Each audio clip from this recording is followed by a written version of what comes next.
Hi guys, my name's Richard. I just want to talk to you about the 3D Tech CNC machine. That's the XYZ Carve. Now, I want to just stress at this point, I'm not affiliated in any way to 3D Tech. I purchased the machine in July of this year, and we're now sort of Christmas holidays, and I've just completed the build on it. Now, I'm not saying that it does take that long to do the build. What I am saying is that's just how long it took me, because I just did it very, very slowly and just did it a step at a time. And that's like, you know, an hour here and there and so on and so on. So the machine itself, obviously, if you have been looking into CNC machines, you'll actually know already. It's very, very similar to the X Carve in a lot of ways. But again, it's not the X Carve, it's the XYZ Carve. And again, I purchased mine from 3D Tech. There's a chap there, Ryan, who is really, really helpful. So during your build, if there's something that you're not quite sure about, all you need to do is give that guy a call and he'll tell you the answer straight away. He's so knowledgeable. And also there's the 3D Tech Facebook page. Get on there, and all the guys on there are really helpful as well. Anyway, so over the course of this video, I just want to really discuss things and sort of items where I went wrong during the build of this machine. So let's get on.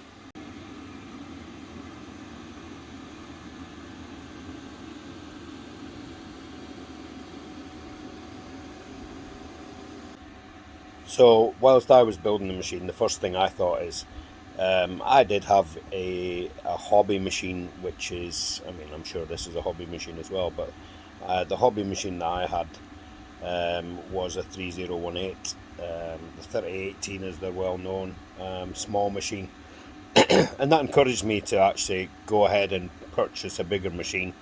The enjoyment out of these machines is just incredible, and there's just so much you can do with them.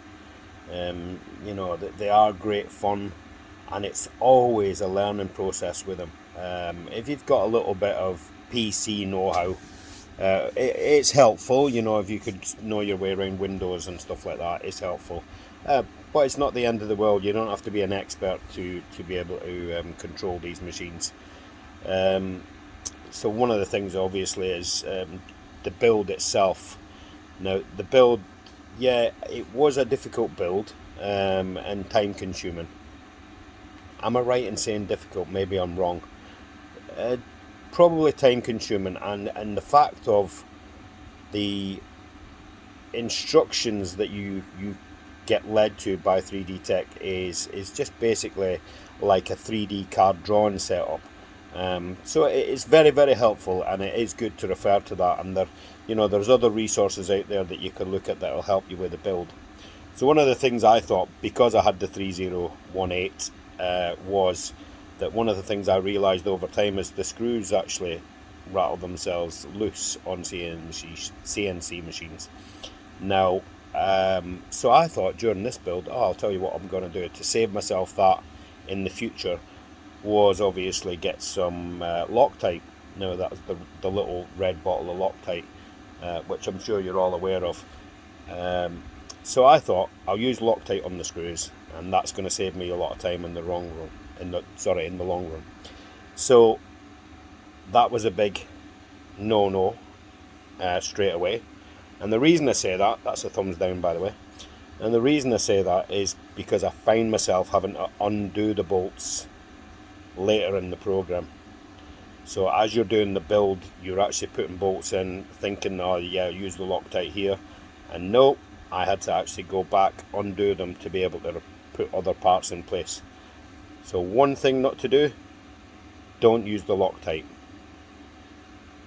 I would suggest that if you notice any screws or anything that are coming loose after you've actually built the machine and the machine's up and running, which I very highly doubt, because the rigidity of the machine is incredible, I would suggest then you use Loctite.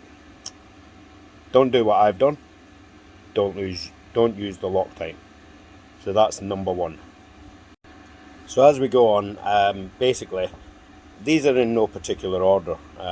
You'll realise yourself as you go through the build exactly, you know, what I'm talking about, because just referring back to this video, if you feel like, you know, it's helpful to you, is, so one of the things I did was on the main carriage that sits across on your, I believe it's the X rail. So the main carriage on there, I'd actually Loctite the nuts and the wheels on there, only to realise that they needed to be undone again for adjustment, which became a problem for me because obviously it was that tight to try and release. Although I did manage to do it just to readjust. So again, that was one of the things. So when the X carriage goes on, you realise that you need to adjust the wheels just to give it free play, so that it moves nice and steady across the rail on the actual aluminium mouldings. So that's one of the things to look out for. That will need to be adjusted. So that was sort of the second thing that I needed to mention. It just needed to be, that adjustment was something I needed to be careful of, because I wasn't aware of it.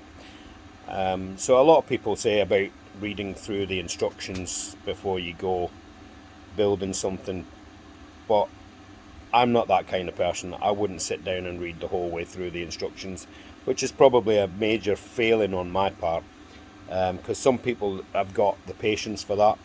I tend to be the type of guy that'll keep referring back as I go through the build, back and forward, and get to the build that way. Eventually you will reach your target, of course. You just have to cross some hurdles. Maybe I should have read them instructions and watched the videos more closely.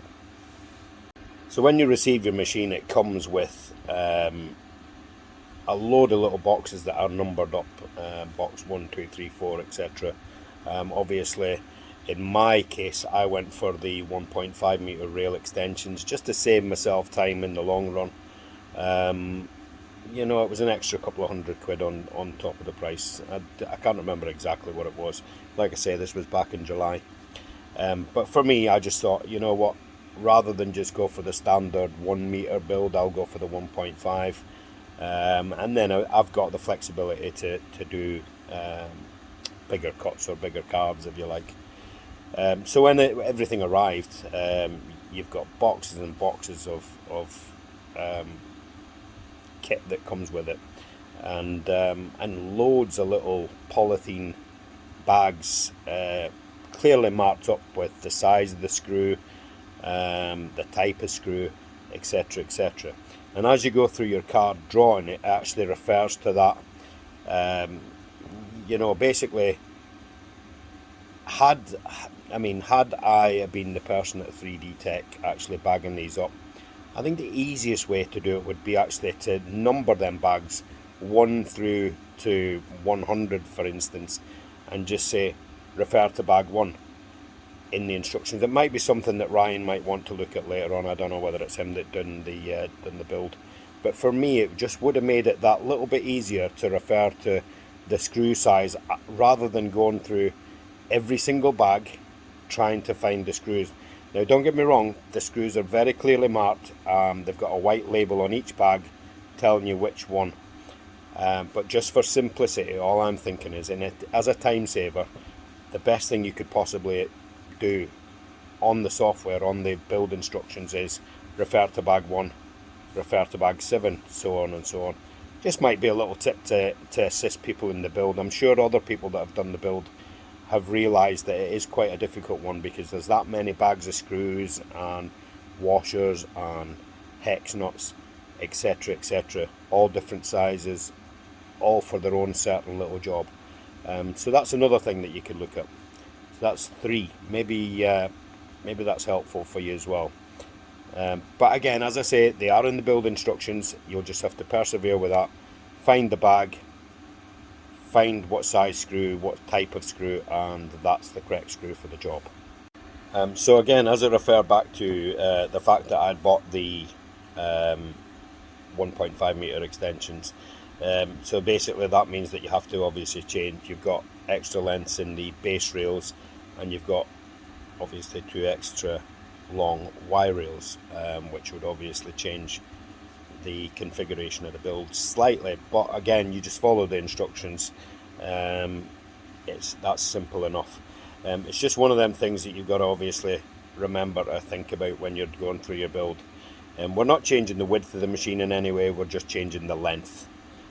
So that's basically all you're doing by changing the wire rails. For those of you who don't know what I mean by that, is in any CNC setup, it's basically the X, which is left to right, the Y, which is back and forward, and the Z, which is up and down. So the Z is basically your router or your spindle going up and down. So that's just to simplify that, so that basically when it comes to it, and you're thinking, well, what's the Y rail, what's the X, and what's the Z, that's what they are. And that basically simplifies it for you. Excuse me. So that was the next part, is obviously you know, making sure you bolted everything together correctly, getting onto your base, getting your base put in place. And then with mine, so if you buy the standard 1000 setup, you can actually buy a baseboard readily cut, ready to put in place. I actually had to go to a local builders merchants and get an MDF baseboard. Maybe it's something 3D Tech can think about in the future, that they can supply a bigger baseboard, readily marked out, etc., etc., for a bigger baseboard, basically, that suits the extension rails. It's probably something that they've got in plan. So another thing that I noticed during my build was when it come to actually putting the tracks, if you like, which is obviously where all your wiring runs through. So when it comes to that part, you're kind of like, oh, I think I've got parts missing here. Remember that they may well already be on the chain itself. When I refer to the tracks, I mean the actual plastic chain where your wiring runs through. So they may well be on the end. One of the things I did was phone Ryan and say, I think there's parts missing, and he said, check the box, and sure enough, again, he was bang on the money. Like I said, great guy, bang on the money, and my connections that I thought I was missing was actually there.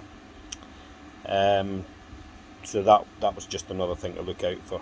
The other thing is, so basically you've got limit switches on this. So the limit switches, I think I was actually supplied with 5 of them.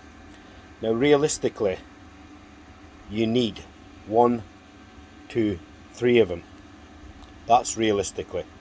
Now me being me thought, oh yeah, I need to bolt a limit switch on here and a limit switch on there, and so on and so on. That was incorrect as well. So I ended up running my limit switch wires the wrong way. Now what I mean by that was, through my X rail I had a limit switch coming all the way over at one side, which is spot on me, but the other thing on my X rail was I had one on either side, and I only needed one, so I didn't really need to do that. So I ended up having to take that back out, rewire it. One of the other things I did when I was wiring was, which is, it's quite daunting, the wiring, if you're not sort of into wiring and stuff. I mean, luckily enough for me, I'm the type of guy that'll just keep trying until I get it right. So the other thing that was with the limit switches was obviously getting them in the right order. But when you get through the software and you get to the end of it, you're actually got loaded onto the system. There's a whole step process to follow to make sure that you've put everything right. So don't think that, that if you've made a mistake and put the wires in the wrong order or something like that, you can't go back, because there are clear instructions in the build instructions by 3D Tech that'll talk you through and check that everything's been wired in the correct position and to the correct ports. And then obviously, if that's all okay, your machine will run so well. So that's another good thing to look out for. Just remember that you really only need a limit switch on the left hand side of your machine, one on the X carriage itself, and the other one is on the Z carriage as it goes up and down. It's at the top to stop that going past its point of travel. That's your limit switches, and they're the switches that help you with homing the machine as you learn to use it. So another thing that came to me while I was doing my build was, so you basically are setting the machine up, and I wasn't able to get my X-rail moving across. Now when you're actually doing the setup, it actually mentions the pots. Now the pots are actually on the main board. They're little white controls which you would put a little screwdriver in and twist them all the way all the way clockwise, all the way across, and then you slowly move them back by, like, say, if you imagine a clock face, 5 minutes. Now this is clearly in the instruction as well, but what I did realise is mine, I had my Y's moving back and forward, I had Z going up and down, but I didn't have X moving left to right or right to left, whatever it might be. So just a simple adjustment on these pots just brought that all back into line.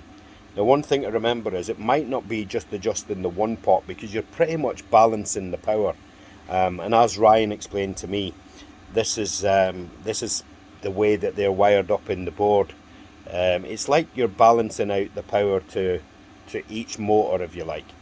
Now one of the things to remember when you're doing that is if the motors seem to be getting too hot, so basically adjust your pots back, get everything so it seems that it's running so smoothly now, and then just check the heat of the motor itself now, simply by putting your hand on each individual motor.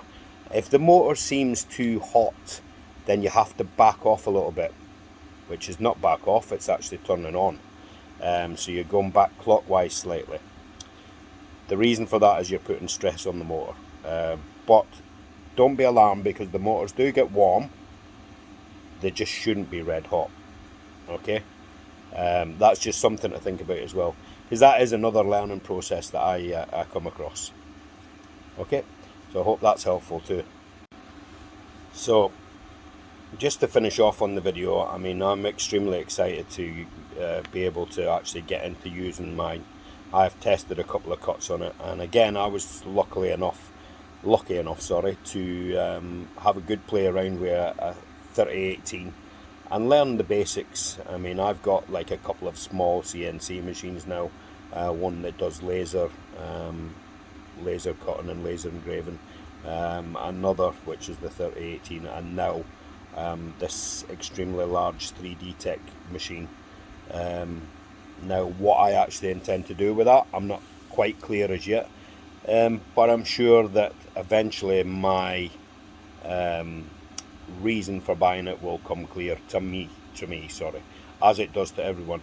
I mean, at the end of the day, I bought this as a hobby. It's just a hobby, and if you happen to make a few quid, you know, maybe for a sign to a friend or whatever along the way, then brilliant.